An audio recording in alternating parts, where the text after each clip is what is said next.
Just want to quickly show how to use this Google Sheets calculator for calculating a binomial probability. We won't do this as much as normal probabilities, but we'll tap it anyway. So P is a probability of success, so that's 0.697 in this problem here. This is the first problem in homework 4, part 2. It says data collected by the Substance Abuse and Mental Health Services Administration suggests that 69.7% of 18 to 20-year-olds have consumed alcoholic beverages in 2008. So we are saying that if somebody drinks, that it counts as we call it a success. I don't know how you can decide whether or not you think that's successful, but this is the probability of success here. The probability that we pick someone and they have had a drink. That's one person. And then it says, suppose a random sample of 10 18 to 20-year-olds is taken. Is the use of the binomial distribution appropriate? Yes, because there are 10 independent trials, because these people, I guess, are from all over the United States, and so they wouldn't necessarily influence each other. We can probably assume independence.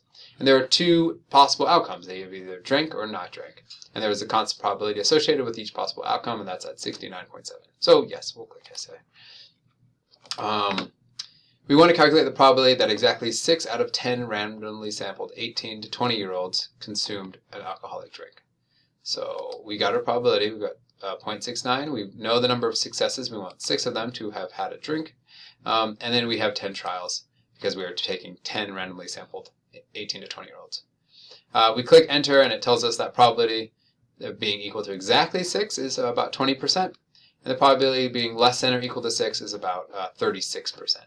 We don't actually care about this number for this problem. We don't want this one. We want this one because it says we want exactly 6 out of 10. So I'll go ahead and do 0.2029. The rest of the problems are similar. They're just worded differently, right? This is 4 out of 10.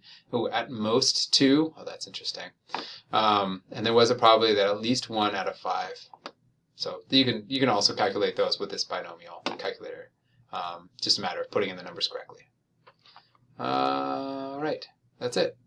If you have any questions, feel free to post to the forum. Thanks.